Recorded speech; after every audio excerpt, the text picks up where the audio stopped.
before I start, I have to apologize to you, man. I could not make it to CCMAs this year. You know what? I don't know what was going on with the month of September, but I swear there must have been a big event every single day, and I'm just one man. So when it Yeah, came down to getting down to Hamilton, I literally had to send a note going, you know what? I can't do it. I'm so tired. busy. I don't want to make the drive and get into an accident. So I apologize because I missed something that I had worked basically my whole career to see you become a Hall of Famer. And congratulations on Oh that, man. man, thank you so much. Well, you know what? It was a great weekend. Hamilton did it up right as they always do whenever it's CCMA and it's in Hamilton. It's a treat. Great to be in my home province, obviously receiving that award, that honor. It's pretty blindsiding. It still is, and it's funny when the CCMA called to tell me about the induction. I have it on my phone. You know, it comes up CCMA, and I turned to my wife and I said, have we paid our membership dues? Because I don't. I think they're calling to see if we pay. You know, and it was a friend of mine, Amanda Kingsland, who said that she put her name in for the Hall of Fame. So it was a big honor. It still really hasn't hit me.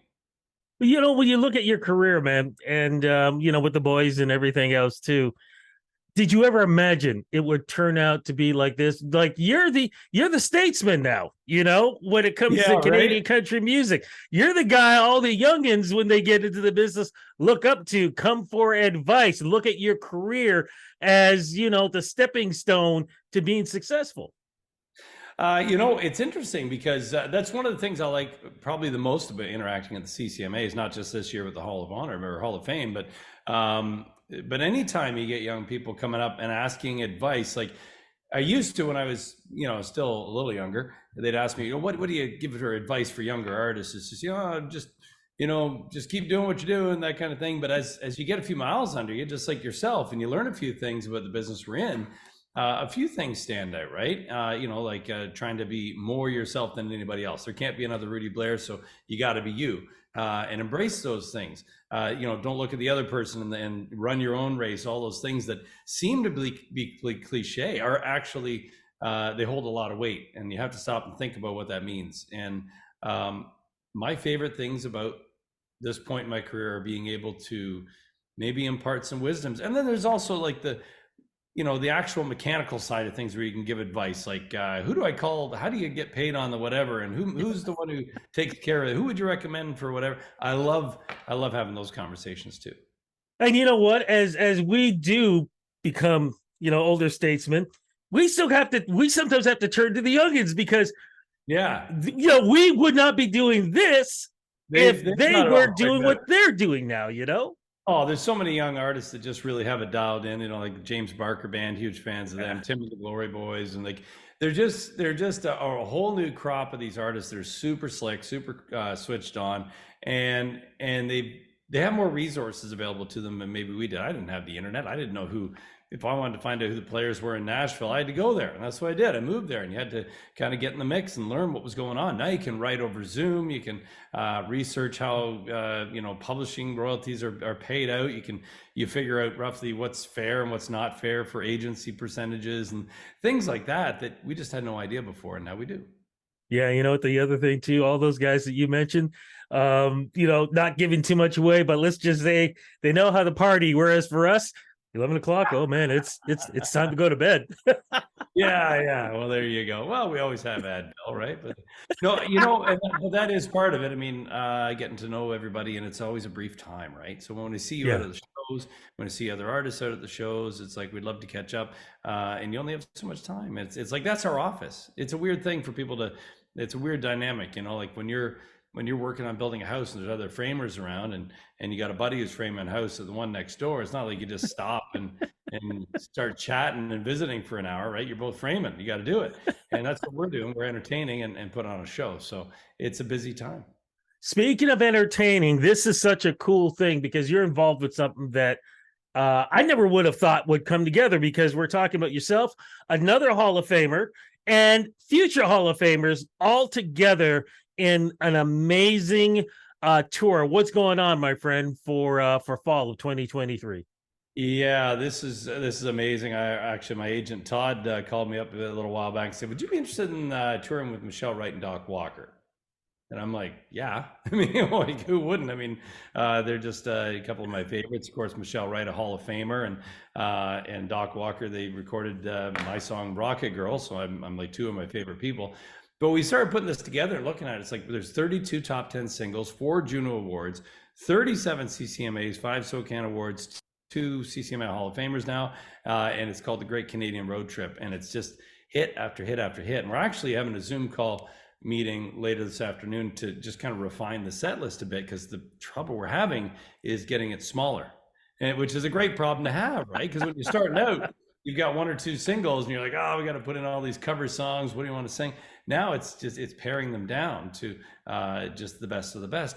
And for me, it's learning. We're going to play on each other's each other are going to be playing kind of acoustic. So when Michelle's playing, I'll be playing on guitar talk, and he would be 16 and Take It Like a Man, and I'm learning these songs. Heard them a million times on the radio, but it's different when you're going to play guitar on them. So it's a real personal kind of thing for all of us. It's really neat.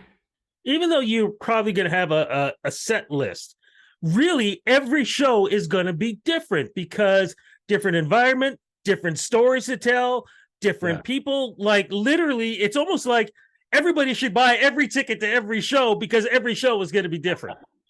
Well, yeah, I mean, we're going to hit the benchmarks of the certain top 10 hits we want to do, but well, it's going to be different with me for sure, because I think the guys from Doc and Michelle, they like to know, okay, we're going to do these songs and we're going into this song and all that, and I'm just like, whatever, let's just try this, and they're like, I'm kind of the wild card of the whole bunch, but yeah, it's going to be fun. And the cool part is that in the meetings we've had so far of thinking about songs to do, it's like we always go, hey Michelle, when you cut that, is it true that you recorded with so and so, and that was the guitar player from? And then she'll tell a story, and then Chris will go, yeah, we used Justin Niebank on our stuff, and he produced the George Strait records, and this one time George Strait walks in, and it's just the stories just go on, and that's probably the coolest part of the whole night, and you just don't get that anywhere else.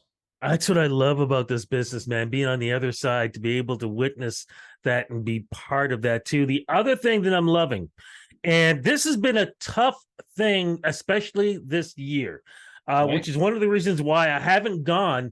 In fact, I've only gone really to one concert, and that was Shania Twain. And that was only because I got an invite for it.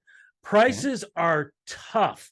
When you have 3 artists coming together, where you would have to pay 3 different ticket prices for that, right? You're paying one ticket price for 3 amazing, legendary artists together. Well, that's the thing. We wanted to make sure it was an affordable ticket price, because it takes a lot. Like, we're very aware of what it costs to go to shows now. I mean, I've seen Morgan Wallen tickets for, I don't know, you tell me, you've heard the prices, right? Which is great. He's knocking it out of the park, and all these different artists, but there's a lot of shows on the road, and people have to pick and choose, and that's totally fine. And we hope they choose to come out and spend the evening with us. Great Canadian Road Trip is more about fan interaction than anything. We're not putting on a show like it's not like we're the show, they're the audience. Hey, watch this. It's more interactive, because the places we're playing, they're theaters. And my favorite part of this, and we'll all echo this, is that we get to do a song and then go, anything you want to hear, and they'll yell something out, and we'll do it. Or we'll get to know them, and Michelle Wright may say, hey, what song do you want to hear? And they'll say, oh, I want to hear this. And we'll say, why? Oh, because my dad used to listen to that when we were da-da-da. And you get to know the audience. And that's probably the coolest part of what we do. It's the coolest part of what you do too, is getting to meet people. Like, you're in broadcasting, you're a broadcaster, but you're a people person, and broadcasting just allows you to be a people person. And that's what happens with us when we're on tour. Like, we get to sing songs so that we eventually get to be people. What about, sorry to interrupt. I was going to say, what about meet and greets? Is that going to be happening? Oh yeah, we're doing meet and greets all the time, every day. We'll be doing that at each show, and again, that's part of the whole thing. We just play guitar, so we get the chance to go and do that. What about merch, man? Because since this is like a first, and people are going to want something to take back home with them, not just the great music, but any chances are going to be some kind of merch of some kind of shirt or something of this tour itself? Yeah, absolutely. We've got all the good stuff. We've got t-shirts, posters, all the good things. And we've also got a few, I think we're going to have a few surprises along the way too. We've got a video screen with us, so it could be some surprise appearances and some drop-ins and hellos from different people. So it's an interesting tour for sure. And it's certainly one of a kind that I've never been part of before. And I'm really looking forward to it. That's what one of the things I really hope and want to know. Any chance that maybe some kind of camera crew can come along to record this Oh, as yeah. a, do that happen? Oh yeah, yeah. We're gonna document what's going on here. This is pretty legendary. I mean, like I said, with I went through the accolades and just wrote them down because I was kind of just getting an idea of what we're looking at here. So again, I'm rating this here, but 32 top 10 singles, 4 Juno Awards, 37 CCMA awards, and that's not nominations, that's awards. So it's pretty amazing with everybody here. 5 SOCAN awards, and these are the big ones because SOCAN awards are the songwriting awards. And that means a lot to us as writers, obviously, and of course the Hall of Fame as well. So I mean, country music is represented loud and proud here on this tour for sure. Canadian country music. And I got to say that for me, getting into this business, just I know same with you, we're in the business. These people are our peers, but you're a fan. And so sitting on the stage with Michelle Wright, Doc Walker, it's a treat. I'm a kid in a candy shop. So I get to play guitar on some of my favorite songs. Yeah, and you know what? For me, like I said, man, like I've known all you guys for like 20 plus years, you know? So to see you And you guys don't together. age.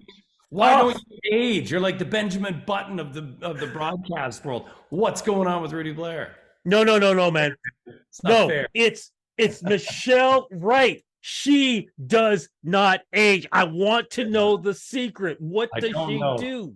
I'm going to watch her like a hawk. I'll see if I can get some video evidence. I don't know what it is. Look, man, look, she's got a good heart. I think she got a good heart. That's got to be it, man. But look, as we wrap this up, what's going on with the band for you personally, the band, as we go into fall and the holiday season? Are you guys going to be going? Is there any chance for a couple of shows with you guys? Is there maybe holiday music coming out during the holiday season? Or are we going to hear some stuff that you guys have done before? What's going on? Well, the Hammers are back in the studio. We're in Nashville in November. So look for something in 2024. And just note that it's our 20th anniversary in 2025. Bravo. That's all I can say. Something's coming up. We'll leave it there. Look, if you're going back to Nashville, man, be very careful because you remember what's been going on with Nashville the last couple of years? They got like, I don't know, tornadoes or there's always something going on around that area, man. So just be careful you get down there. Yeah, tornadoes, floods, all that kind of stuff. We used to live down there. I was there during the flood, and it wasn't great, but they're resilient people, and it's kind of like country people are the songs that they sing. They're just tough and resilient, and it's all that they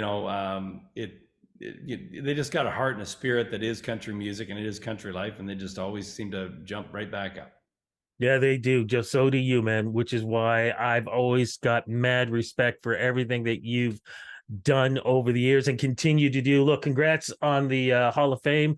Looking forward to this tour. Looking forward to what's going on with you for fall and the holiday season, and can't wait to see what's happening with you, man, in 2024. Congrats. Have a great time, and I'm going to be checking them dates, man. Let me see if I can sneak into one of those shows, brother. 100%. Thank you so much, Rudy. Look forward to seeing you there.